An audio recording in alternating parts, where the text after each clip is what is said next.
doctor Michael Lee es un experto en sistemas de producción. Está él en la Universidad de Harper Adams. Profesor Michael Lee, you are first. Thank you very much, Nicholas. Thank you for the introduction. I got a small amount of that, as you can imagine. I will share my screen. Let me.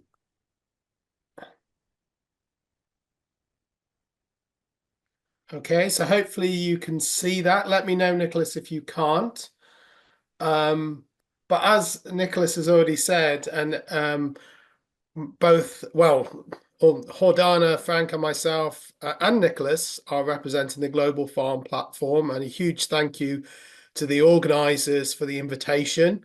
As Nicholas indicated, the Global Farm Platform is in its 10th year of working collaboratively to realise sustainable ruminant livestock systems around the world. A huge thank you to the individuals who are involved in pulling this presentation together, of which there are many, but particularly my colleague and friend Jordana Rivero, who's going to be speaking after me. And she's the real brains behind the operation in terms of this piece of work. I feel a bit of a fraud because I am not a geneticist and I'm not a livestock breeder. I'm a nutritional biochemist. Well, I used to be more of a manager these days. But if there's any complicated questions, particularly if they're in Spanish, I'll be handing over to Jordana. But huge thank you to Jordana and everybody involved. So if we look at the starting point of the Global Farm Platform, really relates to these 8 points around sustainable livestock systems.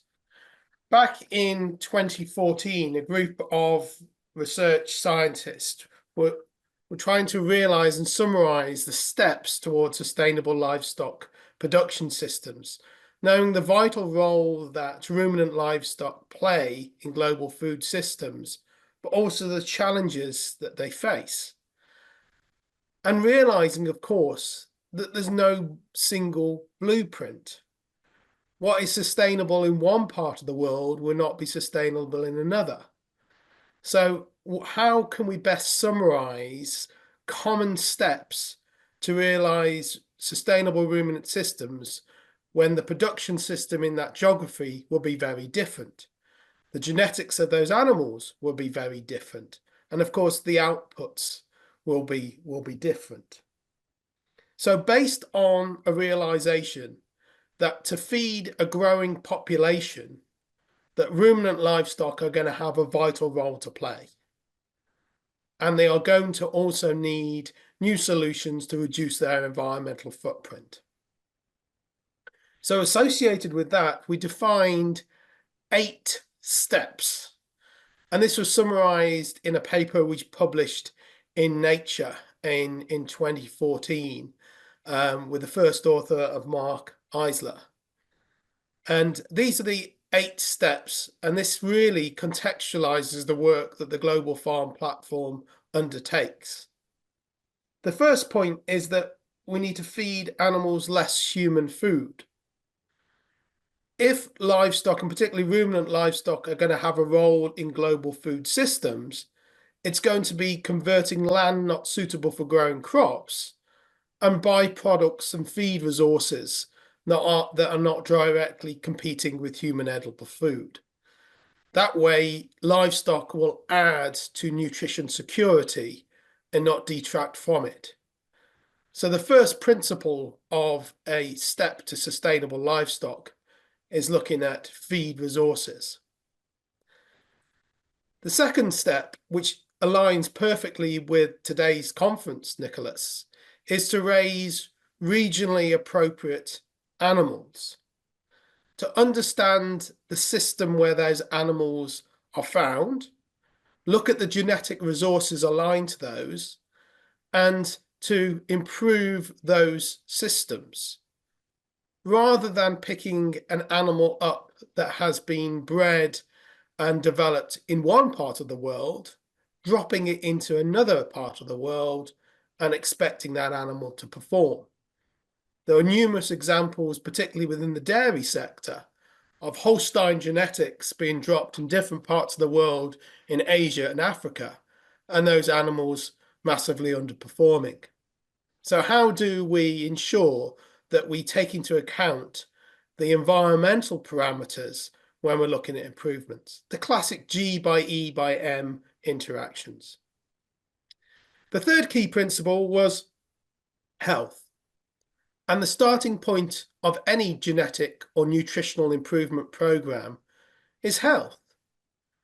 If an animal is not inherently healthy, how can you start to improve its genetics through breeding or look to how nutrition can improve the animal performance? Because that animal will not perform. So a starting point has to be the health of the animal, and this also connects to the health of the soil and the health of the plants that feed in the system. So a critical component is keeping animals healthy.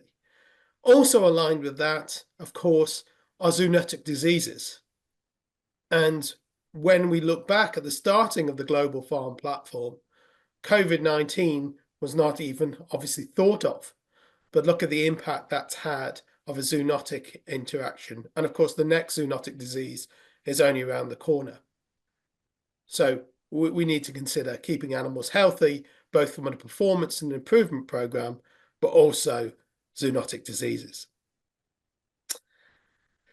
The fourth area was around smart supplements. And we did this without actually considering totally the rise of archaeal suppressants, which seems to be very popular at present, but actually looking at feeding rations and TMR and byproducts and looking at how we can innovate and revolutionize feed systems. And we're very lucky I'll be sharing the virtual platform with a great friend of mine, Frank Dunshea, who's done so much work on feed supplements to improve animal health and performance. And actually sometimes really thinking outside the box about what type of product, which could be used in human nutrition and human health, would have an impact on animal health. So thinking how dietary supplements can improve, for example, heat stress or improve efficiency, not just in terms of reducing archaea. So that's really what we were getting to around adopting smart supplements. And I'm sure Frank will be able to talk to more about some of the great work that he's delivered over the years. The fifth area, and we were ahead of the times here, we started to talk about eating quality, not quantity. There's been a wide array of negative press around the role of livestock in sustainable food systems. But we've got to realize as well that we want to advocate balanced diets, omnivorous diets that use and value the role of animal source proteins and foods to add value to the total diet. And we need to look at consumption levels and of course reduce waste. The sixth area was tailoring practices to local culture, and this understanding about the role of livestock in many different cultures and the type of livestock as well. And also how when we're looking at improving systems, we also look at the social implications, particularly in Asia and Africa, where the role of women and children needs to be considered, and how livestock can be perfect conduits for improvement of socioeconomic family life. The seventh area, track costs and benefits. Of course, this is about good KPIs and metrics and understanding baselines and ensuring we know what we understand from different assessments. So good baseline KPI and benchmarking. And then finally, of course, study best practice and use exemplar farms around the world to help farmers adopt new innovations. So the importance of farm-to-farm learning. And this was the start of the Global Farm Platform because it was a network of networks farms in different locations around the world working together to find solutions in sustainable livestock. One of the outcomes and one of the sessions that we led, and I think this is why Nicolás has asked me to lead on this session, because I'd shared this workshop when I was at Rothamsted, as we led a workshop of international scientists on metrics for sustainability and how we could connect our farm platforms. And one of the outcomes of this workshop was a piece of work around breeding. What key traits would these farms breed for in their livestock under a different climate? So the type of breeding that we're taking on now, how would that change in a different climate? And then, of course, particularly my interest is how would the feeding system change as well, and the forages associated with that. So Jordana was very much looking at and Nicolás, because Nicolás was involved in this piece of work as well, of course, as many other individuals. What key traits would inform a breeding program, but also then how would that impact on the diet? And as you can see, and as I said, there was many academics that was involved in this piece of work, and this was published in this paper here, and I'm sure Nicolás can share a link to this study, and it was summarizing this work. And I'm going to take what I'm presenting now for the rest of the session are the key findings of this paper. So if I go too fast, or if my English is not good, and my Spanish certainly isn't, then of course you can get the data from this paper. So the starting point really is to have a look at the steps of a breeding program. And again, thank you, Jordana, for talking me through the concepts here around defining the breeding goal, defining the breeding objectives, determining the selection criteria, and then disseminating this into the system and determining the economic value. And this was adapted from Harris et al. 1984. And this really was the starting point for the piece of work. So what did we do? Well, the approach involved 12 research farms, which I'll go through in a moment who was involved in this study. And it started off with a pre-workshop production. So the information collated in this study was obtained from 12 research farms from around the globe, representing a variety of ruminant production systems and socio-economic and geographical regions. The generation of information had 3 stages, as I said: a pre-workshop production, as outlined in the slide, a workshop discussion, and a post-workshop production.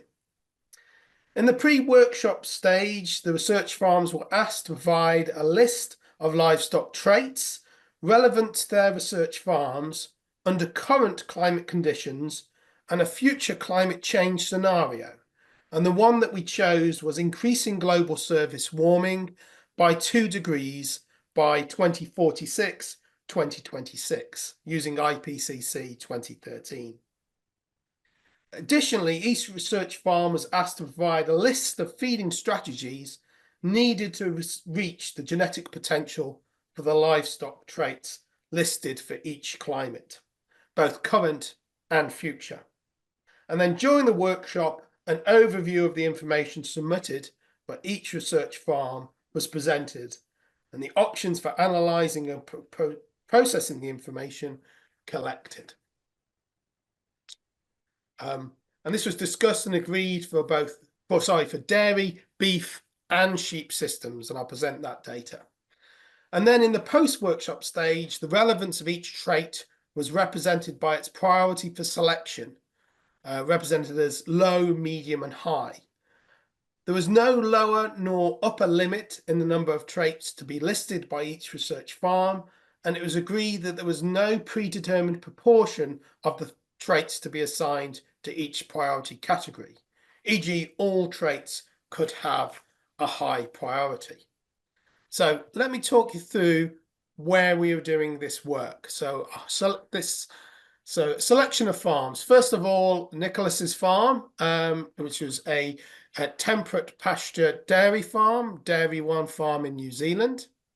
We also included University of Western Australia Future Farm, which was a crop sheep farm, a drylands farm in Australia on a Mediterranean climate.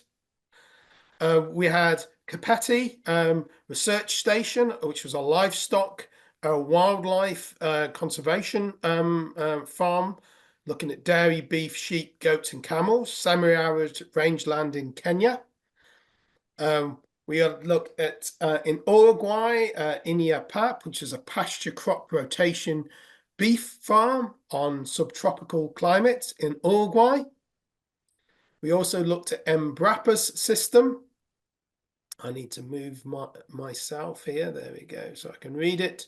Embrapa, I think it was Southwest Livestock, wasn't it, Jordana? You can give me a nod because I can see you. Thank you. Dairy grazing and parlour feeding. We looked at 3 systems. So ESL dairy, ESL beef, intensive grazing, and ESL beef crop livestock forest systems, looking at silver pastoral systems. We then had, let me just move my mouse again. So then we had University of Wisconsin-Platteville, looking at dairying, housed and grazing in the Midwest. And then in France, we had INRA-AM, dairy and sheep, organic crop livestock, temperate pasture systems. And there was another farm in France, INRA-A SLP, which was looking at beef, and that was crop livestock, wetland grassland systems. Sorry, going the wrong way. And then there was ourselves in Rothamsted, a Northwick Farm platform, looking at beef and sheep and temperate lowland systems. And there was also, I think, SRUC on sheep and temperate systems in the upland. So that was Henvice in Wales, and SRUC, that's right. Crichton agriculture on beef and sheep rangelands within the UK. So all these farm platforms were involved in this project. And sorry, that the final one, how can I forget Ireland? There's so many farms in this study, Jordana, which was University College Dublin, Lyons Farm, and that was a dairy, beef, temperate pasture grassland system. So all these farms undertook this analysis. And this is what which was developed. This was the post-workshop production. So you can see the type of farms on the top. Hopefully you can see my cursor here. And then these were the different traits that were identified, and then the weighting identified by the farm, both in the current climate and then the future scenario. So each of the farms ranked each one of these breeding traits under the current climate and a future scenario, which they believed in terms of ranking would feed in their breeding program. And it was a free choice, as we said, for each research farm. So what happened then? Well, the relative relevance of 10 categories of traits was calculated within each research farm and for each animal category.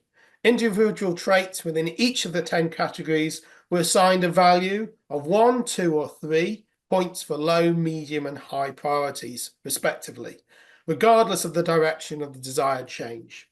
The categories defined were performance, for example, milk production, amount of milk solids, growth rate, carcass weight and conformation, days to finish, carcass fat and muscle, and kill out percentage. And then product quality, defined as milk solids percentage, somatic sow scores, fatty acids profile, meat carcass quality, and wool quality. The third one was efficiency, which was defined as cow and ewe mature live weight, feed efficiency, feed intake, and longevity.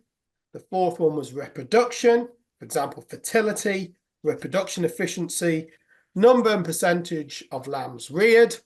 And then the fifth one was calving and lambing, which was defined as birth weight, calving and lambing ease, unassisted calving and lambing times.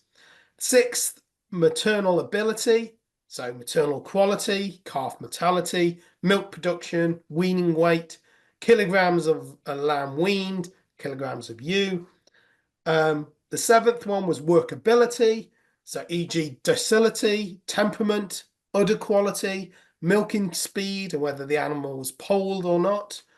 The 8th one was health, for example, resistance to disease, resistance to parasites, resistance to worms, general wellness.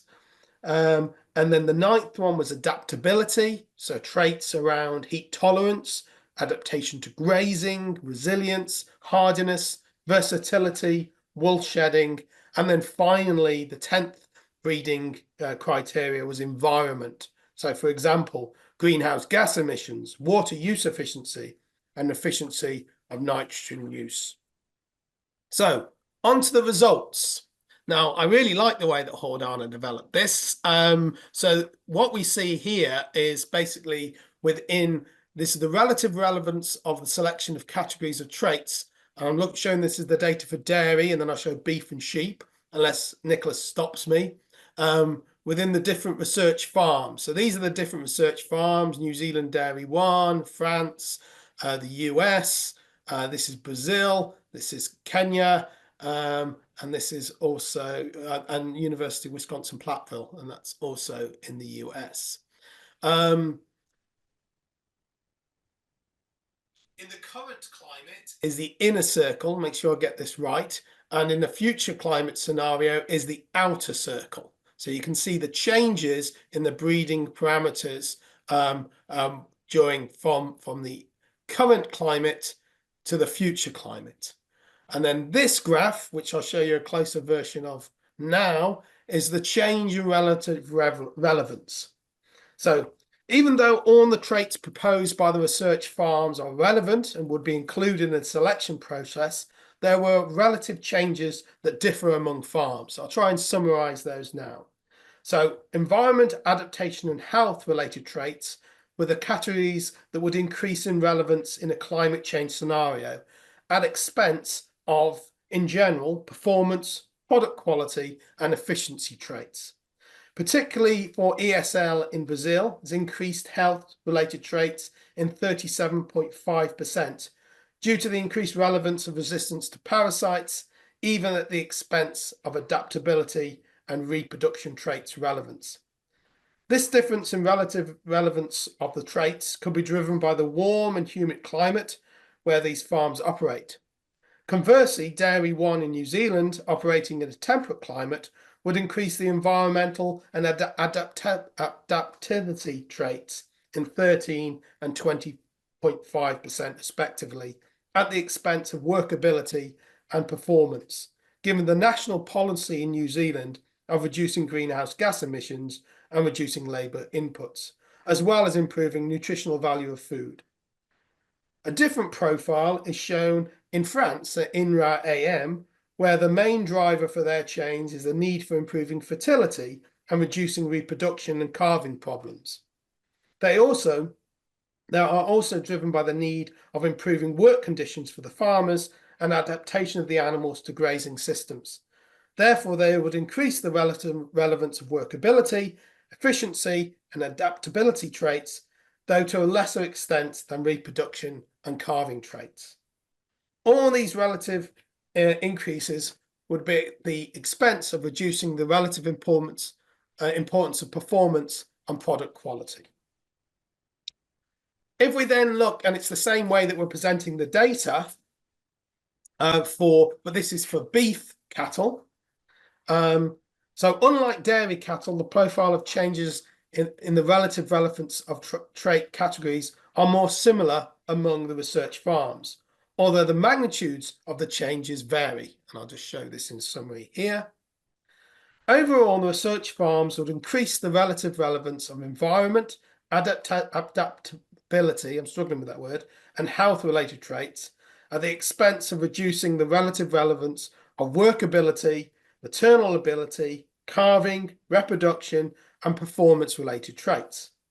Regarding efficiency-related traits, even though all the research farms would still select their animals to improve these traits, some farms, notably SRUC in Scotland, ESL in Brazil, INRA-A SLP in France and UCD in Ireland will increase their relative relevance, whereas some of the farms, notably the Northwick Farm Platform in England, INIA-PAP in France, and KRS in Kenya, would decrease the relative relevance of these traits in favour of others. In the case of INIA-PAP in France, the research farm with the highest increase in adaptability traits, this is driven by the expectation that climate change will affect temperate forage species and livestock production by increasing heat stress for animals, limiting access to water, lowering feed quality, and increasing the risk of animal diseases, among other issues. For this reason, traits associated to animal adaptability, resilience, and resistance to hotter conditions become more important in a climate change scenario alongside appropriate feeding strategies. Conversely, UCD in Ireland will put greater emphasis on efficiency traits, as well as in health, environment, and adaptability related traits, since they are experiencing sustained expansion of dairy herd, which would imply that a greater quantity of beef in Ireland will originate from dairy, and we are seeing that. Therefore, bulls will be ranked according to their estimated genetic potential for a high-value carcass produced in an efficient manner with minimal repercussions on the dairy cow in terms of milk, health, and reproductive performance. Similarly, at INRA-A SLP in France, they would increase the relative relevance of efficiency-related traits, driven by the need of selecting small frame animals with lower nutritional requirements in view of the decline in grassland production and grassland nutritive quality as a result of high temperature and increase in climate variation. If we then move on to sheep, and again, presenting this data in the same way, the inner circle being the current climate and the outer circle being the future climate.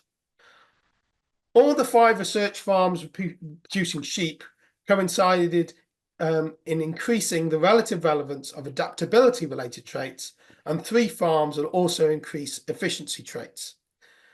HRC in Wales would put its greatest emphasis on increasing health traits, as we show here. This is driven by the fact that liver fluke, lameness, and parasitic worms already have huge economic costs to the sheep sector, and all 3 are likely to proliferate under a future climate of warmer, wetter winters.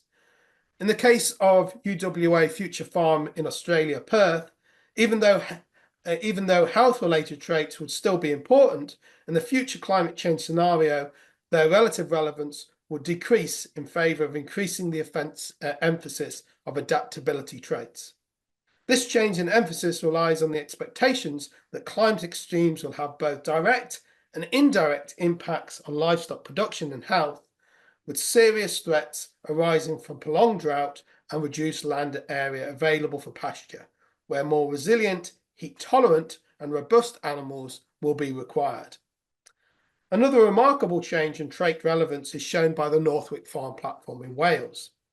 This research farm would notably increase the relative relevance of lambing and adaptability traits to raise sheep more suited to the future climate, i.e. producing sheep that are heat tolerant, early lambing and early finishing, adapting to outdoor lambing and with lower emissions. If we then take the changes that would occur within breeding and align them with the key changes in feeding strategies, we'll see that the farms propose that new forage species and variety mixtures with improved nutritional value to reduce environmental impact and be more tolerant, resistant to drought, salinity or flooding would be advantageous. Changes in forage conservation strategies would occur on research farms, increasing the amount of forage conserved to cope with the extreme events. And of course, modifying feeding times to avoid warmer hours of the day and the impact of metabolic heat during feeding, which I'm sure we'll hear more about from Frank later. Other changes that research farms suggested involving increasing the energy density of diets to reduce heat of production, as I've already alluded to, and incorporating shade through strategic tree planting for reducing the risk of heat stress, And finally, improving grazing management to better utilize forage-based systems. So other key improvements was a selection of C4 grass species, incorporating multifunctional swards and bioactive forages within our grazing systems, changing the supplementation strategies of animals, and implementing integrated crop livestock systems to provide greater resilience. So, Nicolás, I hope I'm not too far over time, but in conclusion, the selected research farms, which cover diverse agroclimatic conditions, prioritize different traits in their breeding objectives under current and future predicted climates, aligned to the different challenges of their environment. However, certain traits were common among all the research farms, particularly those related to efficiency, reproduction, resistance to diseases, and heat tolerance. In this study, we have identified key traits that are and will be prioritized by each research farm in their particular production circumstances. And the same exercise can be performed for other relevant production systems, not just in dairy, beef and sheep, but for example, pig, poultry, arable and extensive land-based industries such as energy and fibre. Such approaches are needed to define the role ruminant livestock have in future sustainable food systems, which will optimize resource use efficiency, protect the environment, and ensure adequate supply of key nutrients to a growing human population. Nicolás, thank you very much for the invitation. Huge thanks to Jordana for a fantastic analysis of the huge data set that this work produced. And also thank you to every member of the Global Farm Platform who carried out this really interesting study. Nicolás, I'm open to questions, which I'll pass to Jordana. Pues la doctora Jordana Rivera es experta en sistemas de pastoreo con énfasis en la sostenibilidad, estudiando el manejo de pasturas, sistemas de producción y objetivos de mejoramiento de varias especies. So now it is my pleasure to introduce or to give Jordana the time for her presentation. Keep going, Jordana. Okay, I'll share my screen. Look at me.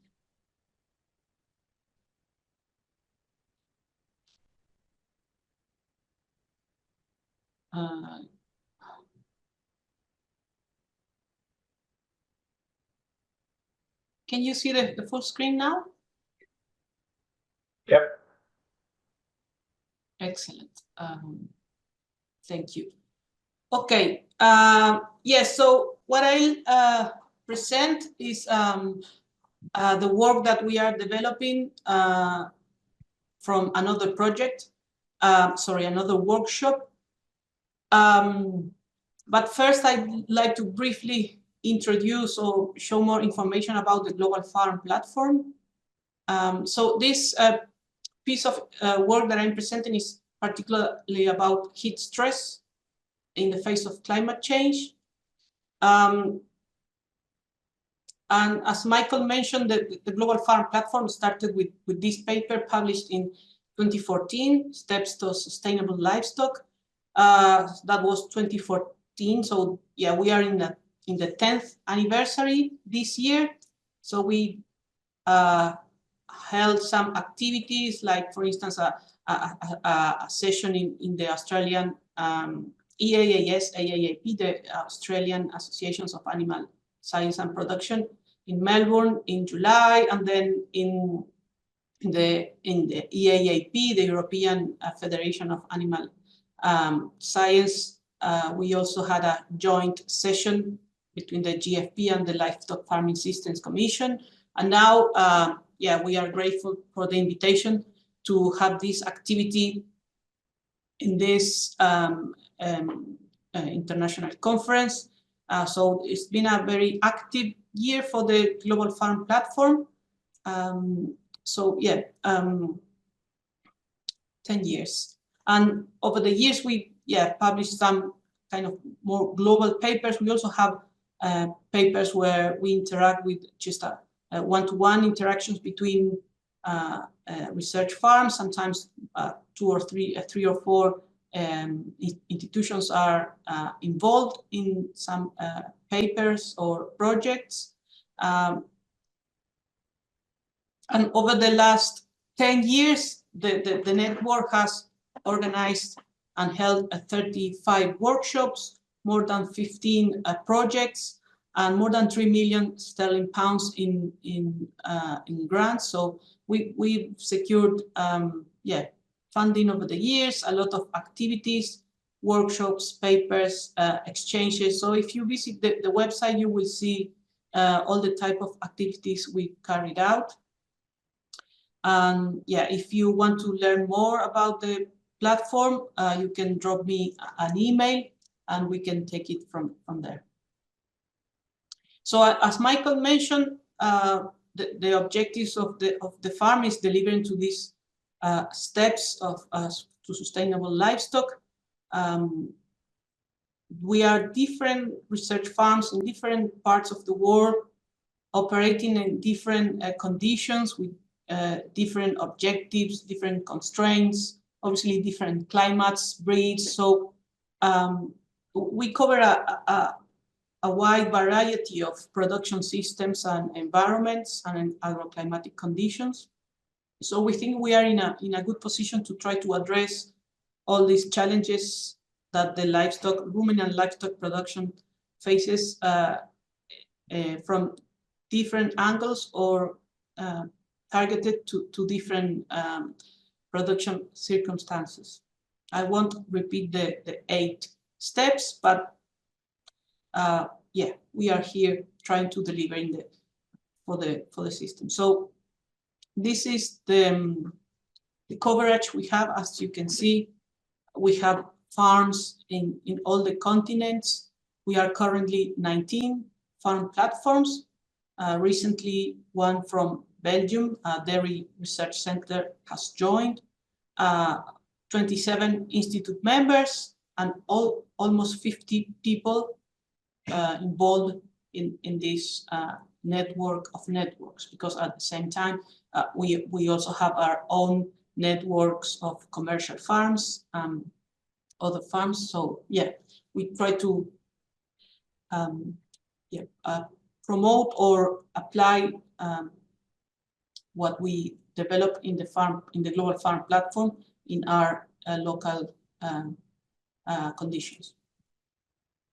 So if you visit the GFP website, you will find that these are our objectives: to establish a global academic network to promote farm research platforms for optimization of ruminant livestock production and contribute to food security and sustainability and alleviate poverty.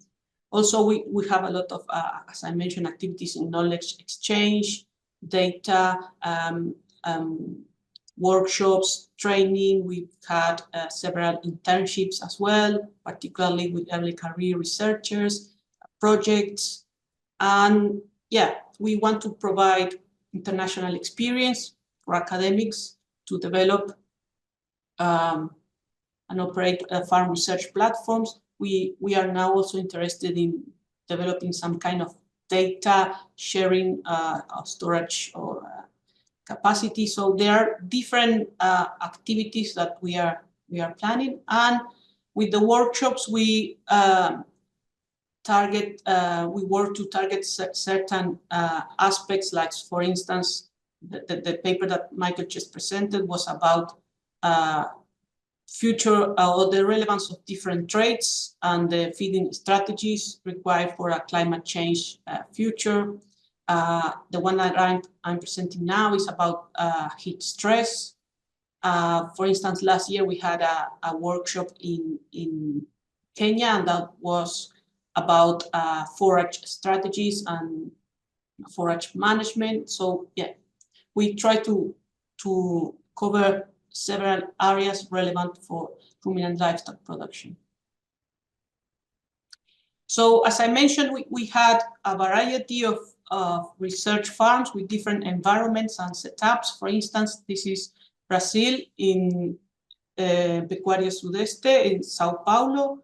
They have different systems, so they have dairy, they have beef, they have crop livestock and trees, silvopastoral systems. They have Bos Taurus, Bos Indicus, crossbred. So they cover a wide variety of systems, all relevant to their tropical conditions. And they have 3 systems that are part of our global farm platform. For instance, this is an example of the temperate type of systems. This is France, but here in the UK, we have also temperate systems with different approaches. So, for instance, in INRA, in Aster-Miracourt, they have dairy systems, but they have an agroecological system based. In INRA Saint-Laurent-de-la-Prée, they also have this agroecological system with beef. They try to put value on their product, so they have different approaches to the systems. This is, for instance, humid tropics in India. This is Kerala University. They have a cut and carry system for dairy cows, but they also have some kind of silvopastoral systems. So as you can see, this is just a small sample of all the different environments and systems that are network covered. So we try to address the issues in a way that is relevant for every farm taking part of this network. We know that there's no one size fits all. Every system has their particularities, and we work with that. And the different farms have been collecting data from different times. There are some that are very long term, like the University of Wisconsin Madison. They started their long-term experiment on crop livestock systems in 1990.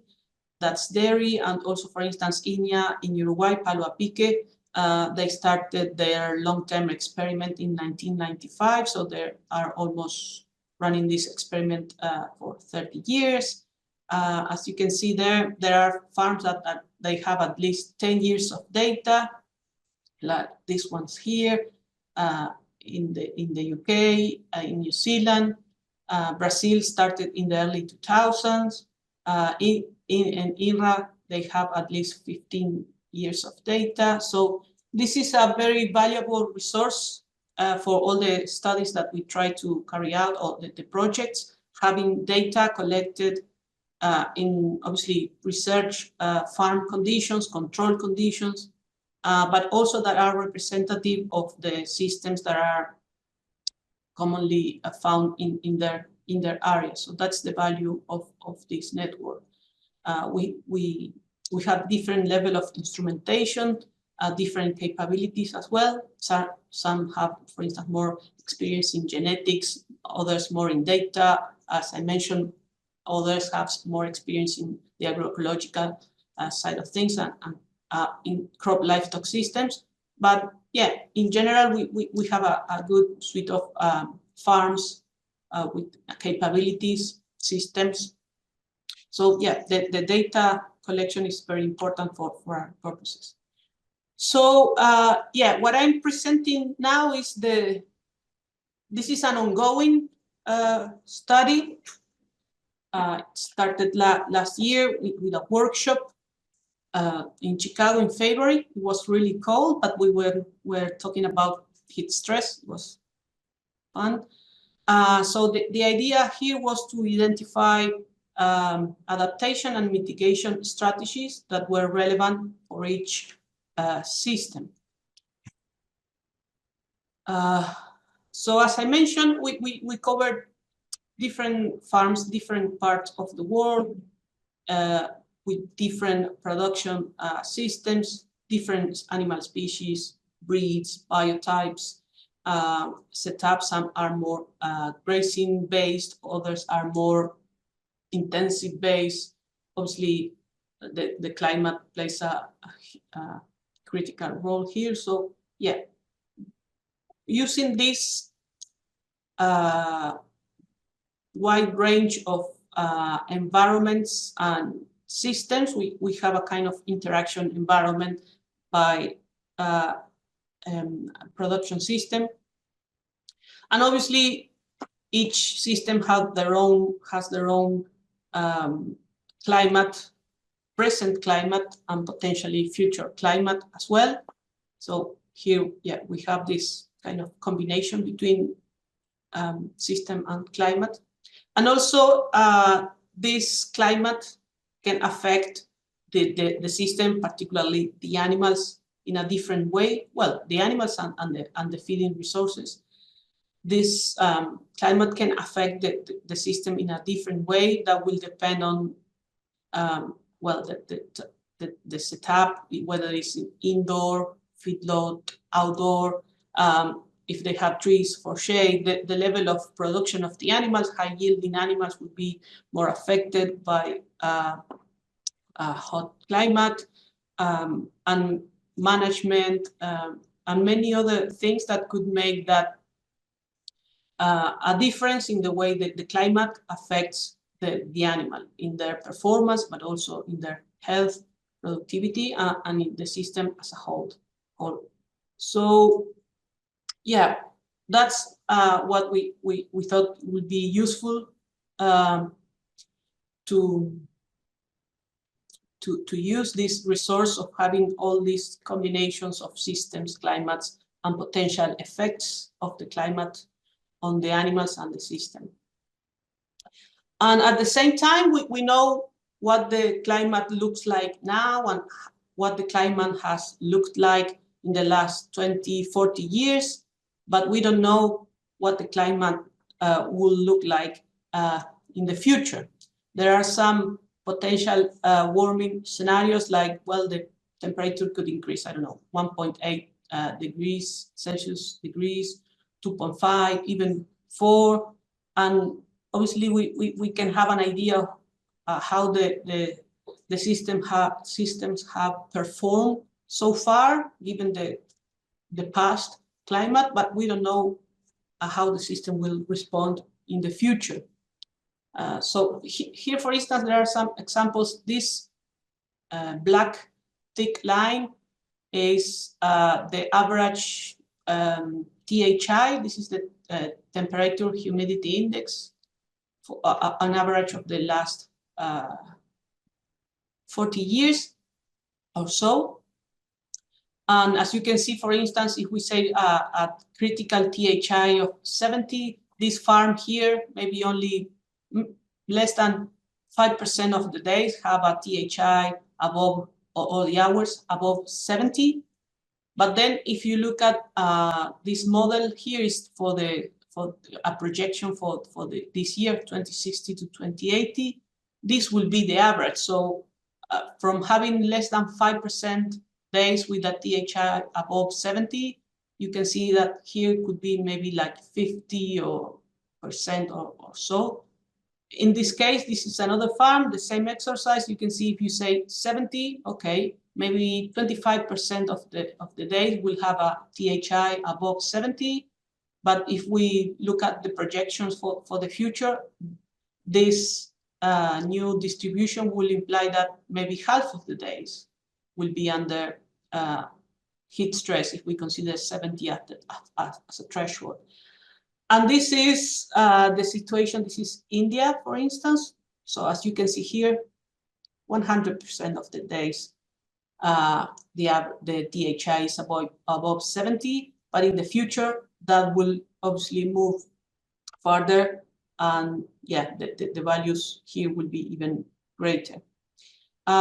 So what we wanted to do with all this information was, okay, we have the different systems. Let's characterize each of our systems in terms of the level of intensity, the animal species, and things like that. So we have a kind of typology of our systems. Then we want to define what is the threshold for the THI, that value beyond what the beyond which the phenotypes of interest will be affected. For instance, milk production, growth rate, fertility, whatever the key phenotype we consider. We wanted to establish what was that critical value. Obviously, that will vary with different things, with the animal species or things like that, to use that threshold value for our calculations. And also using past climate data and past performance data, performance or whatever the relevant phenotype is, could be animal health as well. We wanted to kind of relate, okay, what happened in the past with the heat stress, how much the relevant phenotype decreased when the THI passed the THI threshold, to kind of produce a relationship that we could apply to understand the effect of the heat stress or the heat stress risk on the relevant phenotypes.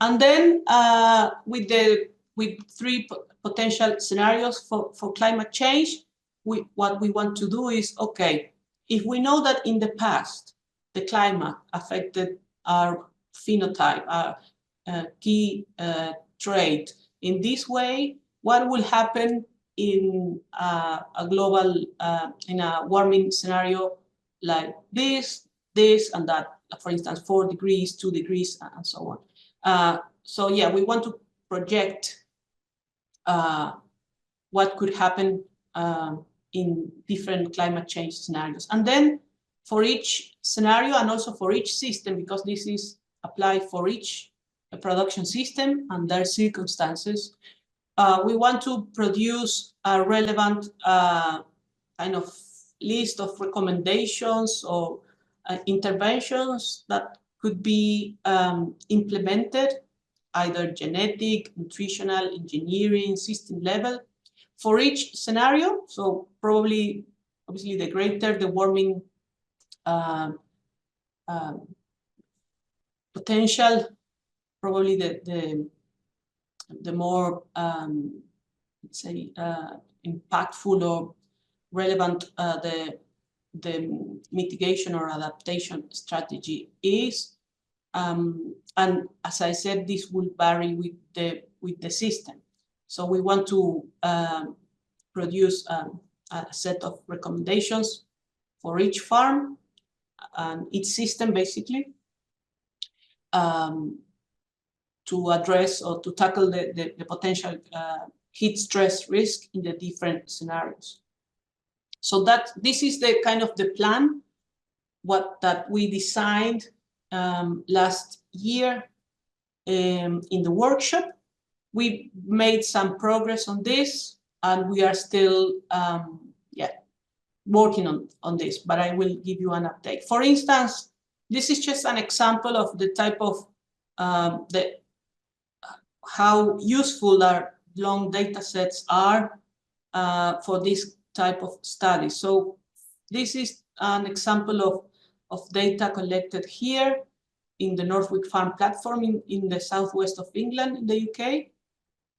And this is the relationship between the scanning percentage of use and the use per ram relationship. So yeah, the bigger, the larger this relationship, the worse for the system in terms of fertility, because obviously the ram will work with more use. So the type of relationship we will expect is something like this, right?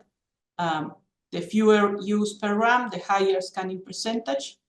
There are some special years, but here, for instance, you can see for 33 use per ram, we will expect something around 190 something scanning percentage. but we are around 185. And coincidentally, these were 2 years with heat waves, very severe ones. Particularly, this one was very long. This one was very intense. So this is just, as I said, an example of the type of data sets that we can use to establish what is that THI threshold. For instance, in Harper Adams, they used milk production data. With dairy systems, it's easier because we have daily data, daily values, so it's easy to relate, the heat stress risk via the THI with the milk production, but they established their own effect of heat stress on milk production using their data sets. So yeah, this is really relevant to establish that, say, past relationship or the relationship between the heat stress risk and the decrease in the performance, either growth rate, milk production, etc. For all the research farms taking part of this study, most of them used their own data. Some of them, the newest ones that they didn't have long-term data sets, used literature values. But here you have the THI threshold. The value of THI, they identify that beyond this value, they will start having issues with the key traits. So, for instance, these are temperate production systems. So this is the United States, these two. This is here in the UK. This is Uruguay, New Zealand, these two in France. This is here in the UK as well, and this one, and this is Scotland. And you can see there are values as low as 65 or 72 for the THI threshold. The ones in blue are values from the literature. The ones in white, these are for milk yield, and the ones in brown are for growth rate, either cattle or sheep. And here we have more tropical type of climates. For instance, this is in Colombia, Kenya, Ghana. This is Australia and India. And they set their values higher than those in the temperate areas. So obviously the animals here are more adapted. The climate is warmer. So the value at which the animals will start being affected is higher. And this, most of these values, as I mentioned, were determined using data and animal data and climate data. So this was an interesting exercise to realize that we are not all using the same 70 threshold or 72 threshold value for the THI, because that will depend on the adaptation of the animals, for instance, the level of intensity of the systems, the measurements that have been already implemented to mitigate this. So there are many factors driving this threshold. Okay, this is important. We all know that we are different systems with different levels of adaptation and obviously different starting climate conditions. The Met Office here in the UK is helping us to analyze this. They have a very obviously good capability with data management. So this is the cumulative probability distribution of the THI values for different farms. So for instance, this is here in the UK, the States, India, France, New Zealand, and Brazil. And the green line is the THI value that each farm informed as the threshold. So for several of them is 70, this is 65, this is 82. And the dotted lines are other values highlighted as dangerous from the literature.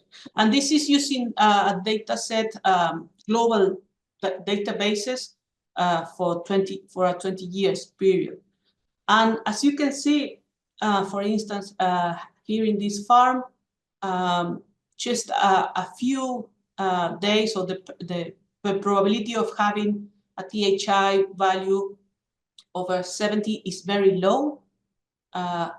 Here in the US, if they work with the 65 value, as you can see, there are about 30% of probability of having THI values above 65.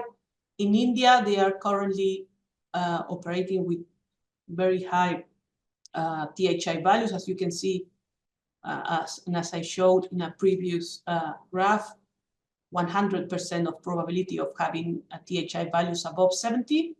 And they believe that their THI threshold is 82. So in the current scenario, there's a probably 10% probability of having values above 82. And the same type of analysis for the different farms. As you can see, this one in France, they have about 10% of probability to have a THI value above 70. This is Platteville. They have a higher probability, like 70% above 62. This one here is interesting as well. This is Iña in Uruguay. So they set up the value as 68, I think. And the probability of having the values above this threshold is like 30%. Obviously, this is based, as I said, in the past 20 years. So now the next, let me see what's coming next. Yeah, the next exercise, and the Met Office is currently working on that. So hopefully by the end of November, they will have the new data set. So what they will produce is, this is for the current situation, the THI and the THI probability of probability distribution for the known climate, let's say, or the past climate. And they will produce similar graphs or similar values for different scenarios. Okay, for different warming potential scenarios. So then we will be able to compare the probability of occurrence of the THI threshold in different climate change scenarios. So this is, for instance, an example that applies to UK and France. They have a similar distribution. This is a graph that I think I already showed. So the black line is the average for this model, era 5 land, for the last 40 years, and the same here, maybe only 5% of the days had a THI value above 70. But when we look at a model a projection for the future, you can see that maybe this increased to 15%. And similarly, this is for Uruguay. Again, maybe 25% of the days above 70 in the THI value, but in a climate change scenario, this value here, this is the red line, the model for the future, 50% of the days will be under, above 70 in the THI.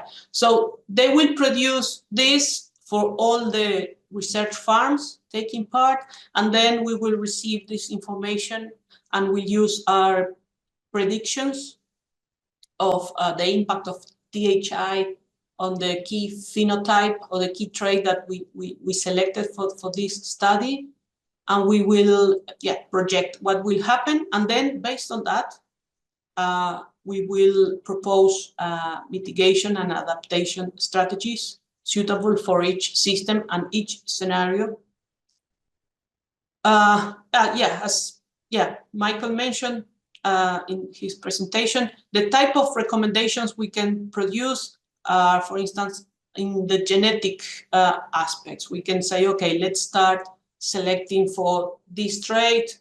Obviously, there are other relevant traits, but maybe the relative importance will be higher in one that is more related to adaptability or health for a potential heat stress scenario.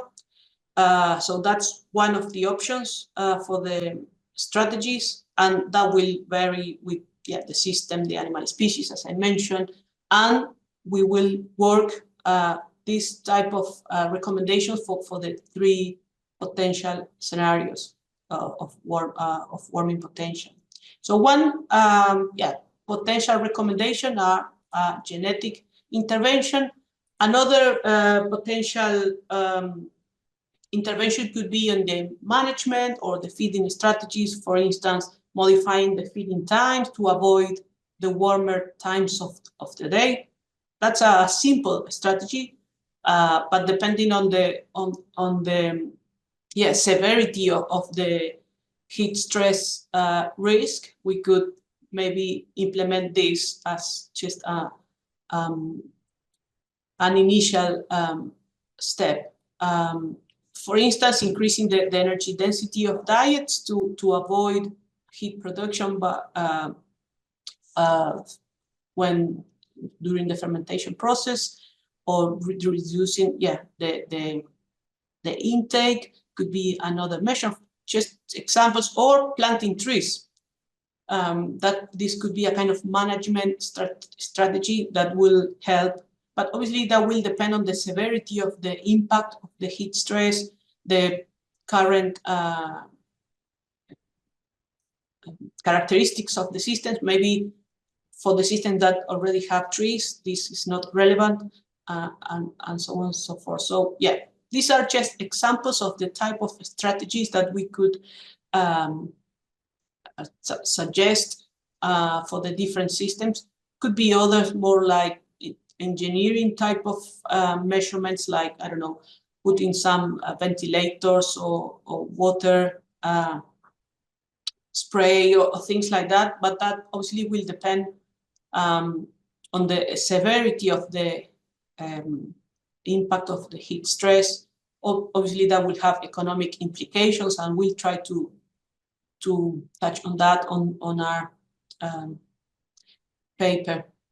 As I said, this is ongoing. So, what I wanted to say here. Okay, yeah, basically that, who's applying that approach to all the farms to know what can be implemented for each farm. So that's the idea. For each type of system, each scenario, each climate change or warming potential scenario, we want to produce this list of adaptation and mitigation measures that are relevant for each system, taking advantage of our wide coverage of different systems and climates. And what all this has to do with genetics? Well, I already mentioned that one of the potential interventions could be genetics, so start selecting or putting more emphasis on traits related with adaptability or health to cope with heat stress. But as you all know, I'm sure, the phenotype is genetic and environment. So the interventions could also be around nutrition, as I mentioned, inputs, being more intensive, more extensive, health, having more better health programs, things like that, interventions at the level of the system, or management, grazing management, reproductive plans, etc. But the other thing that we want to bring to this environment is the climate. So we need to be aware that we can modify or try to implement these measures to mitigate or adapt the system, adapt the system to the climate change. But also this itself, the climate is a big factor influencing this, and that's something that we should consider when, for instance, selecting animals for the future. That's what we do when we select. We are putting animals to contribute to the future generations. So the climate is one of the factors that we need to consider. It's very complex, I know, because it's difficult to predict what the future climate will look like. But that's something that we should consider as part of all the other factors that we need to consider when selecting the parents of the coming generations. And yeah, so yeah, Global Farm Platform, that's the website. Please explore the website. We also have a LinkedIn account, and just drop me an email if you want to follow up on any of our work. Thank you.